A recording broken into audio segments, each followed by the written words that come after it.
ದಿನೇ ದಿನೇ silicon city ಬೆಂಗಳೂರಲ್ಲಿ ಟ್ರಾಫಿಕ್ ಸಮಸ್ಯೆ ಹೆಚ್ಚಾಗ್ತಾ ಇದೆ.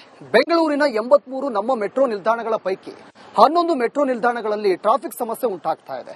ರಸ್ತೆ ಬದಿಯಲ್ಲಿ ಬೈಕ್ ಸವಾರರು ಬೈಕ್ ಅನ್ನು ಅಲ್ಲೇ ನಿಲ್ಲಿಸಿ ಹೋಗ್ತಾ ಇದ್ದಾರೆ. ಹೀಗಾಗಿ ಅಲ್ಲಿರುವಂತಹ ಸ್ಥಳೀಯರು ಬೈಕ್ ಸವಾರರ ಜೊತೆ ಕಿರಿಕನ್ನ ಮಾಡ್ತಾ ಇದ್ದಾರೆ. ಈ ಕುರಿತಾಗಿ ಒಂದು ವರದಿ ಇದೆ, ಬನ್ನಿ ನೋಡೋಣ.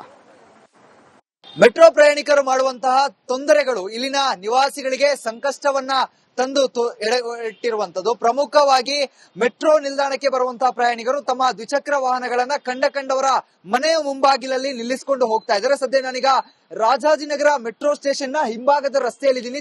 ಗಮನಿಸ್ತಾ ಇರಬಹುದು, ಈ ಒಂದು ರಸ್ತೆ ಏನಿದೆ 10ನೇ ಎ ಅಡ್ಡ ರಸ್ತೆ ಅನ್ನುವಂತಹ ಈ ಒಂದು ರಸ್ತೆಯಲ್ಲಿ ದಿನನಿತ್ಯ ಸಾವಿರಾರು ಬೈಕ್ ಗಳನ್ನ ನಿಲ್ಲಿಸಿ ಮೆಟ್ರೋ ಪ್ರಯಾಣಿಕರು ಹೋಗುವಂತದ್ದು. ಅಂತ ಹೇಳಿದ್ರೆ ಮೆಟ್ರೋಗೆ ಪ್ರಯಾಣವನ್ನ ಬೆಳೆಸೋದಕ್ಕೆ ಪ್ರಯಾಣಿಕರು ಬರ್ತಾರೆ. ಅದಾದ ಬಳಿಕ ತಮ್ಮ ವಾಹನಗಳನ್ನ ಎಲ್ಲಿ ಪಾರ್ಕ್ ಮಾಡಬೇಕು ಅನ್ನುವಂತಹ ಒಂದು ಜಾಗ ಇಲ್ಲದೆ ಇರೋದ್ರಿಂದಾಗಿ ಈ ಒಂದು ಮೆಟ್ರೋ ನಿಲ್ದಾಣದಲ್ಲಿ ಪಕ್ಕದ ರಸ್ತೆಯಲ್ಲಿ ಅಡ್ಡಾದಿಡ್ಡಾಗಿ ಬೈಕ್ ಗಳನ್ನ ನಿಲ್ಲಿಸಿ ಹೋಗಿರುವಂತದ್ದು. ಇದರಿಂದಾಗಿ ಇಲ್ಲಿನ ನಿವಾಸಿಗಳಿಗೆ ಸಾಕಷ್ಟು ತೊಂದರೆ ಆಗ್ತಾ ಇದೆ. ತಮ್ಮ ವಾಹನಗಳನ್ನ ಹೊರತೆಗಿಬೇಕಾದ್ರೂ ಕೂಡ ಇನ್ನೊಬ್ಬರ ವಾಹನ ತೆಗೆಯುವವರೆಗೂ ಕಾಯುವಂತಹ ಪರಿಸ್ಥಿತಿ ನಿರ್ಮಾಣ ಆಗಿದೆ. ಮುಂಜಾನೆ ಹೊತ್ತಿಗೆ ನಿಲ್ಲಿಸಿ ಹೋದ್ರೆ ಸಂಜೆ ಬರ್ತಾರೋ ಅಥವಾ ಮರುದಿನ ಬರ್ತಾರೋ ಅನ್ನುವಂತಹ ಒಂದಿಷ್ಟು ಅರಿವು ಕೂಡ ಇರೋದಿಲ್ಲ. ಅಂತ ಪರಿಸ್ಥಿತಿ ಸದ್ಯ ಈ ಒಂದು ರಸ್ತೆಯಲ್ಲಿ ನಿರ್ಮಾಣ ಆಗಿ ಹೋಗಿರುವಂತದ್ದು. ಇನ್ನು ಬೆಂಗಳೂರಿನ ಅನೇಕ ಮೆಟ್ರೋ ನಿಲ್ದಾಣಗಳಲ್ಲಿ ಪಾರ್ಕಿಂಗ್ ವ್ಯವಸ್ಥೆ ಇದೆ, ಅದರ ಜೊತೆಗೆ ಒಂದಿಷ್ಟು ನಿಲ್ದಾಣಗಳಲ್ಲಿ ಪಾರ್ಕಿಂಗ್ ವ್ಯವಸ್ಥೆ ಇಲ್ಲ. ಹೀಗಾಗಿ ಅಕ್ಕಪಕ್ಕದಲ್ಲಿರುವಂತಹ ರಸ್ತೆಗಳೇನಿದೆ, ಈ ಒಂದು ಅಕ್ಕಪಕ್ಕದಲ್ಲಿರುವಂತಹ ರಸ್ತೆಗಳು ಸಂಪೂರ್ಣವಾಗಿ ದ್ವಿಚಕ್ರ ವಾಹನಗಳಿಂದ ತುಂಬಿಕೊಂಡು ಹೋಗಿರುತ್ತೆ. ಸ್ಥಳೀಯರು ಕೂಡ ಇದರ ಬಗ್ಗೆ ಆಕ್ರೋಶವನ್ನ ಹೊರ ಹಾಕ್ತಾ ಇರುವಂತದ್ದು. ಯಾಕಂತ ಹೇಳಿದ್ರೆ ಪ್ರಮುಖವಾಗಿ ಮೆಟ್ರೋ ನಿಲ್ದಾಣಕ್ಕೆ ಬರುವಂತಹ ಪ್ರಯಾಣಿಕರು ಈ ರೀತಿಯಾಗಿ ಅಡ್ಡಲಾಗಿ ಮನೆಗಳ ಮುಂದೆ ಅಡ್ಡಲಾಗಿ ಬೈಕ್ ಗಳನ್ನ ನಿಲ್ಲಿಸಿ ಹೋಗೋದ್ರಿಂದಾಗಿ ನಾನಾ ರೀತಿಯಾದಂತಹ ಸಮಸ್ಯೆಗಳು ಎದುರಾಗ್ತಾ ಇದೆ. ಅರ್ಜೆಂಟ್ ಆಗಿ ಮನೆಯಿಂದ ಒಂದು ವಾಹನವನ್ನ ಹೊರ ತೆಗಿಬೇಕು ಅಂತ ಹೇಳಿದ್ರು ಅಡ್ಡಲಾಗಿ ನಿಲ್ಲಿಸಿರುವಂತಹ ಬೈಕ್ ಗಳೇನಿರುತ್ತೆ ಅವುಗಳು ತೆಗೆದು ಬಳಿಕವೇ ತೆಗಿಬೇಕಾಗುತ್ತೆ. ಇಂತಹ ಪರಿಸ್ಥಿತಿ ನಿರ್ಮಾಣ ಆಗುತ್ತೆ. ಇನ್ನು ಸಂಜೆಯ ವೇಳೆಗೆ 12 ಗಂಟೆಗೆ 11 ಗಂಟೆಗೆ ಒಂದಿಷ್ಟು ವಾಹನ ಸವಾರರು ಬರ್ತಾರೆ. ಅಂತ ಸಂದರ್ಭದಲ್ಲಿ ಅವರು ತಮ್ಮ ವಾಹನಗಳಿಂದ ಮಾಡುವಂತಹ ಶಬ್ದಗಳಿಂದಾಗಿ ಇಲ್ಲಿನ ನಿವಾಸಿಗಳಿಗೆ ಸಾಕಷ್ಟು ತೊಂದರೆ ಆಗ್ತಾ ಇರುವಂತದ್ದು. ಹೀಗಾಗಿ ಆದಷ್ಟು ಬೇಗ ರಾಜಾಜಿನಗರ ಮೆಟ್ರೋ ನಿಲ್ದಾಣಕ್ಕೆ ಒಂದು ಪಾರ್ಕಿಂಗ್ ವ್ಯವಸ್ಥೆಯನ್ನ ಮಾಡಿಕೊಡಿ ಅಂತ ಹೇಳಿ ಮನವಿಯನ್ನ ಮಾಡ್ತಾ ಇರುವಂತದ್ದು. ಕ್ಯಾಮರಾ ಪರ್ಸನ್ ಮಂಜುನಾಥ್ ಜೊತೆಗೆ ಚರಣ್. ದಿನೇ ದಿನೇ ಸಿಲಿಕಾನ್ ಸಿಟಿ ಬೆಂಗಳೂರಲ್ಲಿ ಟ್ರಾಫಿಕ್ ಸಮಸ್ಯೆ ಹೆಚ್ಚಾಗ್ತಾ ಇದೆ. ಬೆಂಗಳೂರಿನ 83 ನಮ್ಮ ಮೆಟ್ರೋ ನಿಲ್ದಾಣಗಳ ಪೈಕಿ 11 ಮೆಟ್ರೋ ನಿಲ್ದಾಣಗಳಲ್ಲಿ ಟ್ರಾಫಿಕ್ ಸಮಸ್ಯೆ ಉಂಟಾಗ್ತಾ ಇದೆ. ರಸ್ತೆ ಬದಿಯಲ್ಲಿ ಬೈಕ್ ಸವಾರರು ಬೈಕ್ ಅನ್ನು ಅಲ್ಲೇ ನಿಲ್ಲಿಸಿ ಹೋಗ್ತಾ ಇದ್ದಾರೆ. ಹೀಗಾಗಿ ಅಲ್ಲಿರುವಂತಹ ಸ್ಥಳೀಯರು ಬೈಕ್ ಸವಾರರ ಜೊತೆ ಕಿರಿಕನ್ನ ಮಾಡ್ತಾ ಇದ್ದಾರೆ. ಈ ಕುರಿತಾಗಿ ಒಂದು ವರದಿ ಇದೆ, ಬನ್ನಿ ನೋಡೋಣ. ಮೆಟ್ರೋ ಪ್ರಯಾಣಿಕರು ಮಾಡುವಂತಹ ತೊಂದರೆಗಳು ಇಲ್ಲಿನ ನಿವಾಸಿಗಳಿಗೆ ಸಂಕಷ್ಟವನ್ನ ತಂದು ಇಟ್ಟಿರುವಂತದ್ದು. ಪ್ರಮುಖವಾಗಿ ಮೆಟ್ರೋ ನಿಲ್ದಾಣಕ್ಕೆ ಬರುವಂತಹ ಪ್ರಯಾಣಿಕರು ತಮ್ಮ ದ್ವಿಚಕ್ರ ವಾಹನಗಳನ್ನ ಕಂಡವರ ಮನೆಯ ಮುಂಬಾಗಿಲಲ್ಲಿ ನಿಲ್ಲಿಸಿಕೊಂಡು ಹೋಗ್ತಾ ಇದ್ದಾರೆ. ಸದ್ಯ ನಾನೀಗ ರಾಜಾಜಿನಗರ ಮೆಟ್ರೋ ಸ್ಟೇಷನ್ ನ ಹಿಂಭಾಗದ ರಸ್ತೆಯಲ್ಲಿ ಇದೀನಿ. ಗಮನಿಸ್ತಾ ಇರಬಹುದು, ಈ ಒಂದು ರಸ್ತೆ ಏನಿದೆ 10ನೇ ಎ ಅಡ್ಡ ರಸ್ತೆ ಅನ್ನುವಂತಹ ಈ ಒಂದು ರಸ್ತೆಯಲ್ಲಿ ದಿನನಿತ್ಯ ಸಾವಿರಾರು ಬೈಕ್ ಗಳನ್ನ ನಿಲ್ಲಿಸಿ ಮೆಟ್ರೋ ಪ್ರಯಾಣಿಕರು ಹೋಗುವಂತದ್ದು. ಅಂತ ಹೇಳಿದ್ರೆ ಮೆಟ್ರೋಗೆ ಪ್ರಯಾಣವನ್ನ ಬೆಳೆಸೋದಕ್ಕೆ ಪ್ರಯಾಣಿಕರು ಬರ್ತಾರೆ. ಅದಾದ ಬಳಿಕ ತಮ್ಮ ವಾಹನಗಳನ್ನ ಎಲ್ಲಿ ಪಾರ್ಕ್ ಮಾಡಬೇಕು ಅನ್ನುವಂತಹ ಒಂದು ಜಾಗ ಇಲ್ಲದೆ ಇರೋದ್ರಿಂದಾಗಿ ಈ ಒಂದು ಮೆಟ್ರೋ ನಿಲ್ದಾಣದಲ್ಲಿ ಪಕ್ಕದ ರಸ್ತೆಯಲ್ಲಿ ಅಡ್ಡಾದಿಡ್ಡಾಗಿ ಬೈಕ್ ಗಳನ್ನ ನಿಲ್ಲಿಸಿ ಹೋಗಿರುವಂತದ್ದು. ಇದರಿಂದಾಗಿ ಇಲ್ಲಿನ ನಿವಾಸಿಗಳಿಗೆ ಸಾಕಷ್ಟು ತೊಂದರೆ ಆಗ್ತಾ ಇದೆ. ತಮ್ಮ ವಾಹನಗಳನ್ನ ಹೊರತೆಗಿಬೇಕಾದ್ರೂ ಕೂಡ ಇನ್ನೊಬ್ಬರ ವಾಹನ ತೆಗೆಯುವವರೆಗೂ ಕಾಯುವಂತಹ ಪರಿಸ್ಥಿತಿ ನಿರ್ಮಾಣ ಆಗಿದೆ. ಮುಂಜಾನೆ ಹೊತ್ತಿಗೆ ನಿಲ್ಲಿಸಿ ಹೋದ್ರೆ ಸಂಜೆ ಬರ್ತಾರೋ ಅಥವಾ ಮರುದಿನ ಬರ್ತಾರೋ ಅನ್ನುವಂತಹ ಒಂದಿಷ್ಟು ಅರಿವು ಕೂಡ ಇರೋದಿಲ್ಲ.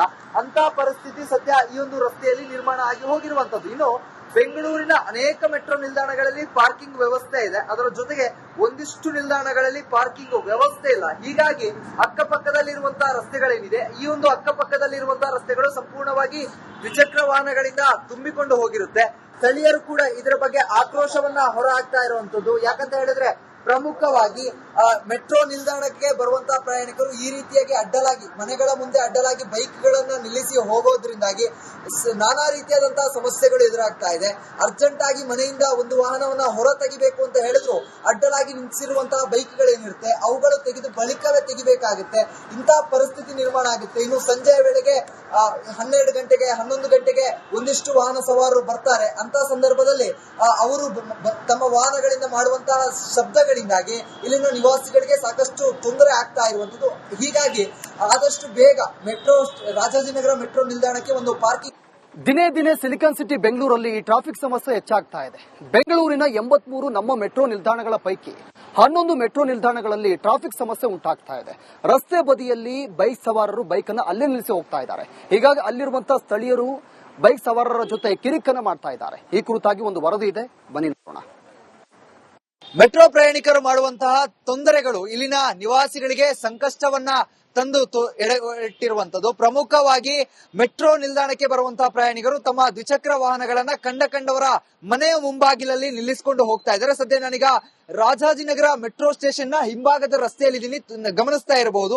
ಈ ಒಂದು ರಸ್ತೆ ಏನಿದೆ 10ನೇ ಎ ಅಡ್ಡ ರಸ್ತೆ ಅನ್ನುವಂತಹ ಈ ಒಂದು ರಸ್ತೆಯಲ್ಲಿ ದಿನನಿತ್ಯ ಸಾವಿರಾರು ಬೈಕ್ ಗಳನ್ನ ನಿಲ್ಲಿಸಿ ಮೆಟ್ರೋ ಪ್ರಯಾಣಿಕರು ಹೋಗುವಂತದ್ದು. ಅಂತ ಹೇಳಿದ್ರೆ ಮೆಟ್ರೋಗೆ ಪ್ರಯಾಣವನ್ನ ಬೆಳೆಸೋದಕ್ಕೆ ಪ್ರಯಾಣಿಕರು ಬರ್ತಾರೆ. ಅದಾದ ಬಳಿಕ ತಮ್ಮ ವಾಹನಗಳನ್ನ ಎಲ್ಲಿ ಪಾರ್ಕ್ ಮಾಡಬೇಕು ಅನ್ನುವಂತಹ ಒಂದು ಜಾಗ ಇಲ್ಲದೆ ಇರೋದ್ರಿಂದಾಗಿ ಈ ಒಂದು ಮೆಟ್ರೋ ನಿಲ್ದಾಣದಲ್ಲಿ ಪಕ್ಕದ ರಸ್ತೆಯಲ್ಲಿ ಅಡ್ಡಾದಿಡ್ಡಾಗಿ ಬೈಕ್ ಗಳನ್ನ ನಿಲ್ಲಿಸಿ ಹೋಗಿರುವಂತದ್ದು. ಇದರಿಂದಾಗಿ ಇಲ್ಲಿನ ನಿವಾಸಿಗಳಿಗೆ ಸಾಕಷ್ಟು ತೊಂದರೆ ಆಗ್ತಾ ಇದೆ. ತಮ್ಮ ವಾಹನಗಳನ್ನ ಹೊರತೆಗಿಬೇಕಾದ್ರೂ ಕೂಡ ಇನ್ನೊಬ್ಬರ ವಾಹನ ತೆಗೆಯುವವರೆಗೂ ಕಾಯುವಂತಹ ಪರಿಸ್ಥಿತಿ ನಿರ್ಮಾಣ ಆಗಿದೆ. ಮುಂಜಾನೆ ಹೊತ್ತಿಗೆ ನಿಲ್ಲಿಸಿ ಹೋದ್ರೆ ಸಂಜೆ ಬರ್ತಾರೋ ಅಥವಾ ಮರುದಿನ ಬರ್ತಾರೋ ಅನ್ನುವಂತಹ ಒಂದಿಷ್ಟು ಅರಿವು ಕೂಡ ಇರೋದಿಲ್ಲ. ಅಂತ ಪರಿಸ್ಥಿತಿ ಸದ್ಯ ಈ ಒಂದು ರಸ್ತೆಯಲ್ಲಿ ನಿರ್ಮಾಣ ಆಗಿ ಹೋಗಿರುವಂತದ್ದು. ಇನ್ನು ಬೆಂಗಳೂರಿನ ಅನೇಕ ಮೆಟ್ರೋ ನಿಲ್ದಾಣಗಳಲ್ಲಿ ಪಾರ್ಕಿಂಗ್ ವ್ಯವಸ್ಥೆ ಇದೆ. ಅದರ ಜೊತೆಗೆ ಒಂದಿಷ್ಟು ನಿಲ್ದಾಣಗಳಲ್ಲಿ ಪಾರ್ಕಿಂಗ್ ವ್ಯವಸ್ಥೆ ಇಲ್ಲ. ಹೀಗಾಗಿ ಅಕ್ಕಪಕ್ಕದಲ್ಲಿರುವಂತಹ ರಸ್ತೆಗಳೇನಿದೆ, ಈ ಒಂದು ಅಕ್ಕಪಕ್ಕದಲ್ಲಿರುವಂತಹ ರಸ್ತೆಗಳು ಸಂಪೂರ್ಣವಾಗಿ ದ್ವಿಚಕ್ರ ವಾಹನಗಳಿಂದ ತುಂಬಿಕೊಂಡು ಹೋಗಿರುತ್ತೆ. ಸ್ಥಳೀಯರು ಕೂಡ ಇದರ ಬಗ್ಗೆ ಆಕ್ರೋಶವನ್ನ ಹೊರ ಹಾಕ್ತಾ ಇರುವಂತದ್ದು. ಯಾಕಂತ ಹೇಳಿದ್ರೆ ಪ್ರಮುಖವಾಗಿ ಮೆಟ್ರೋ ನಿಲ್ದಾಣಕ್ಕೆ ಬರುವಂತಹ ಪ್ರಯಾಣಿಕರು ಈ ರೀತಿಯಾಗಿ ಅಡ್ಡಲಾಗಿ ಮನೆಗಳ ಮುಂದೆ ಅಡ್ಡಲಾಗಿ ಬೈಕ್ ಗಳನ್ನ ನಿಲ್ಲಿಸಿ ಹೋಗೋದ್ರಿಂದಾಗಿ ನಾನಾ ರೀತಿಯಾದಂತಹ ಸಮಸ್ಯೆಗಳು ಎದುರಾಗ್ತಾ ಇದೆ. ಅರ್ಜೆಂಟ್ ಆಗಿ ಮನೆಯಿಂದ ಒಂದು ವಾಹನವನ್ನ ಹೊರ ತೆಗಿಬೇಕು ಅಂತ ಹೇಳಿದ್ರು ಅಡ್ಡಲಾಗಿ ನಿಲ್ಲಿಸಿರುವಂತಹ ಬೈಕ್ ಗಳೇನಿರುತ್ತೆ ಅವುಗಳು ತೆಗೆದು ಬಳಿಕವೇ ತೆಗಿಬೇಕಾಗುತ್ತೆ. ಇಂತಹ ಪರಿಸ್ಥಿತಿ ನಿರ್ಮಾಣ ಆಗುತ್ತೆ. ಇನ್ನು ಸಂಜೆಯ ವೇಳೆಗೆ 12 ಗಂಟೆಗೆ 11 ಗಂಟೆಗೆ ಒಂದಿಷ್ಟು ವಾಹನ ಸವಾರರು ಬರ್ತಾರೆ. ಅಂತ ಸಂದರ್ಭದಲ್ಲಿ ಅವರು ತಮ್ಮ ವಾಹನಗಳಿಂದ ಮಾಡುವಂತಹ ಶಬ್ದಗಳಿಂದಾಗಿ ಇಲ್ಲಿನ ನಿವಾಸಿಗಳಿಗೆ ಸಾಕಷ್ಟು ತೊಂದರೆ ಆಗ್ತಾ ಇರುವಂತದ್ದು. ಹೀಗಾಗಿ ಆದಷ್ಟು ಬೇಗ ರಾಜಾಜಿನಗರ ಮೆಟ್ರೋ ನಿಲ್ದಾಣಕ್ಕೆ ಒಂದು ಪಾರ್ಕಿಂಗ್ ವ್ಯವಸ್ಥೆಯನ್ನ ಮಾಡಿಕೊಡಿ ಅಂತ ಹೇಳಿ ಮನವಿಯನ್ನ ಮಾಡ್ತಾ ಇರುವಂತದ್ದು. ಕ್ಯಾಮರಾ ಪರ್ಸನ್ ಮಂಜುನಾಥ್ ಜೊತೆಗೆ ದಿನೇ ದಿನೇ ಸಿಲಿಕಾನ್ ಸಿಟಿ ಬೆಂಗಳೂರಲ್ಲಿ ಈ ಟ್ರಾಫಿಕ್ ಸಮಸ್ಯೆ ಹೆಚ್ಚಾಗ್ತಾ ಇದೆ. ಬೆಂಗಳೂರಿನ 83 ನಮ್ಮ ಮೆಟ್ರೋ ನಿಲ್ದಾಣಗಳ ಪೈಕಿ 11 ಮೆಟ್ರೋ ನಿಲ್ದಾಣಗಳಲ್ಲಿ ಟ್ರಾಫಿಕ್ ಸಮಸ್ಯೆ ಉಂಟಾಗ್ತಾ ಇದೆ. ರಸ್ತೆ ಬದಿಯಲ್ಲಿ ಬೈಕ್ ಸವಾರರು ಬೈಕ್ ಅನ್ನು ಅಲ್ಲೇ ನಿಲ್ಲಿಸಿ ಹೋಗ್ತಾ ಇದ್ದಾರೆ. ಹೀಗಾಗಿ ಅಲ್ಲಿರುವಂತಹ ಸ್ಥಳೀಯರು ಬೈಕ್ ಸವಾರರ ಜೊತೆ ಕಿರಿಕನ್ನ ಮಾಡ್ತಾ ಇದ್ದಾರೆ. ಈ ಕುರಿತಾಗಿ ಒಂದು ವರದಿ ಇದೆ, ಬನ್ನಿ ನೋಡೋಣ. ಮೆಟ್ರೋ ಪ್ರಯಾಣಿಕರು ಮಾಡುವಂತಹ ತೊಂದರೆಗಳು ಇಲ್ಲಿನ ನಿವಾಸಿಗಳಿಗೆ ಸಂಕಷ್ಟವನ್ನ ತಂದು ಇಟ್ಟಿರುವಂತದ್ದು. ಪ್ರಮುಖವಾಗಿ ಮೆಟ್ರೋ ನಿಲ್ದಾಣಕ್ಕೆ ಬರುವಂತಹ ಪ್ರಯಾಣಿಕರು ತಮ್ಮ ದ್ವಿಚಕ್ರ ವಾಹನಗಳನ್ನ ಕಂಡವರ ಮನೆಯ ಮುಂಬಾಗಿಲಲ್ಲಿ ನಿಲ್ಲಿಸಿಕೊಂಡು ಹೋಗ್ತಾ ಇದ್ದಾರೆ. ಸದ್ಯ ನಾನೀಗ ರಾಜಾಜಿನಗರ ಮೆಟ್ರೋ ಸ್ಟೇಷನ್ ನ ಹಿಂಭಾಗದ ರಸ್ತೆಯಲ್ಲಿ ಗಮನಿಸ್ತಾ ಇರಬಹುದು. ಈ ಒಂದು ರಸ್ತೆ ಏನಿದೆ 10ನೇ ಎ ಅಡ್ಡ ರಸ್ತೆ ಅನ್ನುವಂತಹ ಈ ಒಂದು ರಸ್ತೆಯಲ್ಲಿ ದಿನನಿತ್ಯ ಸಾವಿರಾರು ಬೈಕ್ ಗಳನ್ನ ನಿಲ್ಲಿಸಿ ಮೆಟ್ರೋ ಪ್ರಯಾಣಿಕರು ಹೋಗುವಂತದ್ದು. ಅಂತ ಹೇಳಿದ್ರೆ ಮೆಟ್ರೋಗೆ ಪ್ರಯಾಣವನ್ನ ಬೆಳೆಸೋದಕ್ಕೆ ಪ್ರಯಾಣಿಕರು ಬರ್ತಾರೆ. ಅದಾದ ಬಳಿಕ ತಮ್ಮ ವಾಹನಗಳನ್ನ ಎಲ್ಲಿ ಪಾರ್ಕ್ ಮಾಡಬೇಕು ಅನ್ನುವಂತಹ ಒಂದು ಜಾಗ ಇಲ್ಲದೆ ಇರೋದ್ರಿಂದಾಗಿ ಈ ಒಂದು ಮೆಟ್ರೋ ನಿಲ್ದಾಣದಲ್ಲಿ ಪಕ್ಕದ ರಸ್ತೆಯಲ್ಲಿ ಅಡ್ಡಾದಿಡ್ಡಾಗಿ ಬೈಕ್ ಗಳನ್ನ ನಿಲ್ಲಿಸಿ ಹೋಗಿರುವಂತದ್ದು. ಇದರಿಂದಾಗಿ ಇಲ್ಲಿನ ನಿವಾಸಿಗಳಿಗೆ ಸಾಕಷ್ಟು ತೊಂದರೆ ಆಗ್ತಾ ಇದೆ. ತಮ್ಮ ವಾಹನಗಳನ್ನ ಹೊರತೆಗಿಬೇಕಾದ್ರೂ ಕೂಡ ಇನ್ನೊಬ್ಬರ ವಾಹನ ತೆಗೆಯುವವರೆಗೂ ಕಾಯುವಂತಹ ಪರಿಸ್ಥಿತಿ ನಿರ್ಮಾಣ ಆಗಿದೆ. ಮುಂಜಾನೆ ಹೊತ್ತಿಗೆ ನಿಲ್ಲಿಸಿ ಹೋದ್ರೆ ಸಂಜೆ ಬರ್ತಾರೋ ಅಥವಾ ಮರುದಿನ ಬರ್ತಾರೋ ಅನ್ನುವಂತಹ ಒಂದಿಷ್ಟು ಅರಿವು ಕೂಡ ಇರೋದಿಲ್ಲ. ಅಂತ ಪರಿಸ್ಥಿತಿ ಸದ್ಯ ಈ ಒಂದು ರಸ್ತೆಯಲ್ಲಿ ನಿರ್ಮಾಣ ಆಗಿ ಹೋಗಿರುವಂತದ್ದು. ಇನ್ನು ಬೆಂಗಳೂರಿನ ಅನೇಕ ಮೆಟ್ರೋ ನಿಲ್ದಾಣಗಳಲ್ಲಿ ಪಾರ್ಕಿಂಗ್ ವ್ಯವಸ್ಥೆ ಇದೆ. ಅದರ ಜೊತೆಗೆ ಒಂದಿಷ್ಟು ನಿಲ್ದಾಣಗಳಲ್ಲಿ ಪಾರ್ಕಿಂಗ್ ವ್ಯವಸ್ಥೆ ಇಲ್ಲ. ಹೀಗಾಗಿ ಅಕ್ಕಪಕ್ಕದಲ್ಲಿರುವಂತಹ ರಸ್ತೆಗಳೇನಿದೆ, ಈ ಒಂದು ಅಕ್ಕಪಕ್ಕದಲ್ಲಿರುವಂತಹ ರಸ್ತೆಗಳು ಸಂಪೂರ್ಣವಾಗಿ ದ್ವಿಚಕ್ರ ವಾಹನಗಳಿಂದ ತುಂಬಿಕೊಂಡು ಹೋಗಿರುತ್ತೆ. ಸ್ಥಳೀಯರು ಕೂಡ ಇದರ ಬಗ್ಗೆ ಆಕ್ರೋಶವನ್ನ ಹೊರ ಹಾಕ್ತಾ ಇರುವಂತದ್ದು. ಯಾಕಂತ ಹೇಳಿದ್ರೆ ಪ್ರಮುಖವಾಗಿ ಮೆಟ್ರೋ ನಿಲ್ದಾಣಕ್ಕೆ ಬರುವಂತಹ ಪ್ರಯಾಣಿಕರು ಈ ರೀತಿಯಾಗಿ ಅಡ್ಡಲಾಗಿ ಮನೆಗಳ ಮುಂದೆ ಅಡ್ಡಲಾಗಿ ಬೈಕ್ ಗಳನ್ನ ನಿಲ್ಲಿಸಿ ಹೋಗೋದ್ರಿಂದಾಗಿ ನಾನಾ ರೀತಿಯಾದಂತಹ ಸಮಸ್ಯೆಗಳು ಎದುರಾಗ್ತಾ ಇದೆ. ಅರ್ಜೆಂಟ್ ಆಗಿ ಮನೆಯಿಂದ ಒಂದು ವಾಹನವನ್ನ ಹೊರ ತೆಗಿಬೇಕು ಅಂತ ಹೇಳಿದ್ರು ಅಡ್ಡಲಾಗಿ ನಿಲ್ಲಿಸಿರುವಂತಹ ಬೈಕ್ ಗಳೇನಿರುತ್ತೆ ಅವುಗಳು ತೆಗೆದು ಬಳಿಕವೇ ತೆಗಿಬೇಕಾಗುತ್ತೆ. ಇಂತಹ ಪರಿಸ್ಥಿತಿ ನಿರ್ಮಾಣ ಆಗುತ್ತೆ. ಇನ್ನು ಸಂಜೆಯ ವೇಳೆಗೆ 12 ಗಂಟೆಗೆ 11 ಗಂಟೆಗೆ ಒಂದಿಷ್ಟು ವಾಹನ ಸವಾರರು ಬರ್ತಾರೆ. ಅಂತ ಸಂದರ್ಭದಲ್ಲಿ ಅವರು ತಮ್ಮ ವಾಹನಗಳಿಂದ ಮಾಡುವಂತಹ ಶಬ್ದಗಳಿಂದಾಗಿ ಇಲ್ಲಿನ ನಿವಾಸಿಗಳಿಗೆ ಸಾಕಷ್ಟು ತೊಂದರೆ ಆಗ್ತಾ ಇರುವಂತದ್ದು. ಹೀಗಾಗಿ ಆದಷ್ಟು ಬೇಗ ರಾಜಾಜಿನಗರ ಮೆಟ್ರೋ ನಿಲ್ದಾಣಕ್ಕೆ ಒಂದು ಪಾರ್ಕಿಂಗ್ ವ್ಯವಸ್ಥೆಯನ್ನ ಮಾಡಿಕೊಡಿ ಅಂತ ಹೇಳಿ ಮನವಿಯನ್ನ ಮಾಡ್ತಾ ಇರುವಂತದ್ದು. ಕ್ಯಾಮರಾ ಪರ್ಸನ್ ಮಂಜುನಾಥ್ ಜೊತೆಗೆ ಚರಣ್.